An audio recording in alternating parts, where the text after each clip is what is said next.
Dhuna në familje vazhdon të trajtohet nga shumica e popullsisë si një problem privat që i përket vetëm familjes dhe jo shoqërisë. Megjithatë, me punën ndërgjegjësuese që është bërë veçanërisht gjatë 10 viteve të fundit, si nga ana e institucioneve ashtu edhe nga ana e organizatave jo qeveritare për të sensibilizuar publikun, qëndrimet ndaj kësaj dukurie sadopak kanë ndryshuar. Vështirësia e studimit të fenomenit rritet edhe më shumë, po të kemi parasysh se i njëjti ndodh prapa dyerve të mbyllura. Si i tillë, ai është i vështirë për t'u vëzhguar dhe studiuar nga afër. Në kuadër të fushatës globale 16 ditë aktivizëm kundër dhunës gjinore, Qendra për të drejtat e gruas etika realizoi një punëturim me vajza të reja të qytetit të Gostivarit me temë format e dhunës gjinore dhe masat mbrojtëse. Sebajete Zenku, drejtuese e Qendrës për të drejtat e gruas etika, tha se në këtë punëturi janë diskutuar shkaqet, pasojat dhe mënyra e trajtimit të kësaj dukurie, si dhe janë shqyrtuar mënyrat e inkurajimit të viktimave të dhunës për të denoncuar rastet. Kjo dukuri negative është prezente edhe në shoqërinë tonë, sidomos në shoqërinë tonë, ndoshta do të kisha thënë se është pak më e dukshme, mu për arsye të mënyrave tradicionale të jetesës dhe të respektit, gjoja të respektit njëri ndaj tjetrit. Ky fenomen është fenomen jashtëzakonisht, po që është jashtëzakonisht prezent në shumicën e rasteve, është fenomen edhe shumë fatal, ku viktima të dhunës në familje mund të jenë persona të cilat, apo veç si që ka ndodhur, janë persona të cilat si zgjedhje të fundit e kanë parë vetvrasjen apo marrjen e jetës së tyre. Ky problem kryesisht ndodh për shkak se institucionet shoqërore, por edhe shoqëria në përgjithësi, në mënyrë jo serioze është qasur kësaj problematike. Kur themi në mënyrë jo serioze, për atë se ndoshta duke menduar se do të mbetet problemi brenda në muret e shtëpisë, nuk është ndërhyj që të merren masa konkrete për neutralizimin e problemit.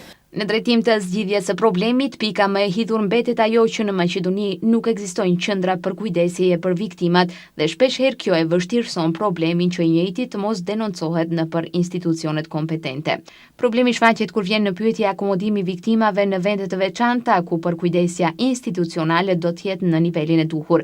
Për shembull, nëse nëna është viktimë e dhunës dhe kupton që nuk mund të fitojë përkujdesje bashkë me fëmijët, atëherë ajo mund të heqë dorë nga denoncimi i rastit nga frika se sërish mund të jetë viktimë e bashkëshortit. Pra e rëndësishme është që të ndërtohen qendra adekuate me kushte të mira për përkujdesje të viktimave të dhunës, ku nëna do të kishte mundësi të mbrohej bashkë me fëmijët e saj. Te këto qendra, krahas strehës mbi kokë, duhet të ketë ekip mjekësor, psikolog, punëtor social dhe mbi të gjitha sigurim të mirë. Kjo me qëllim që viktima me lehtësi ta tejkalojë një situatë traumatike dhe të socializohet për të vazhduar më tej me jetën. Kur një viktim ndërmerr aktivitet konkrete dhe të hapt të flet për problemin e dhunës në familje, ajo mandej ballafaqohet nga shumë faktorë të tjerë. Institucionet konkrete, policia ende nuk ka mënyrë se si do të më konkrete se si do ta trajton qasjen ndaj viktimës, duke marrë parasysh se kemi një numër jashtëzakonisht të vogël të strehimoreve ku viktimat e dhunës në familje mund të strehohen. Edhe kjo është arsye që shumica e grave mundohen që këtë problem ta mbajnë në veti, duke u bazuar në atë se për momentin nuk ekzistojnë zgjedhje afatgjate të kësaj problematike. Dhuna ndaj gruas është një problem kompleks që përfshin më shumë se sa një akt në vetveten në marrëdhëniet personale mes burrit dhe gruas. Është një problem social me përmasa të gjëra që i ka rënjët në qëndrimet historike ndaj gruas dhe marrëdhëniet naive martesore.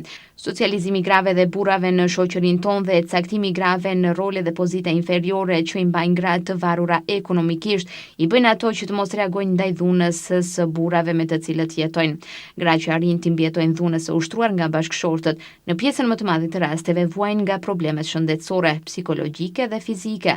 Në këto kushte, dhuna në familje nuk mund të injorohet si problem social, por edhe shëndetësor. Ajo më pas përcillet edhe më një zinxhir pasojesh dhe ndërto veçojmë transmetimin e modelit të dhunës edhe tek fëmijët, vlerësojnë psikologët.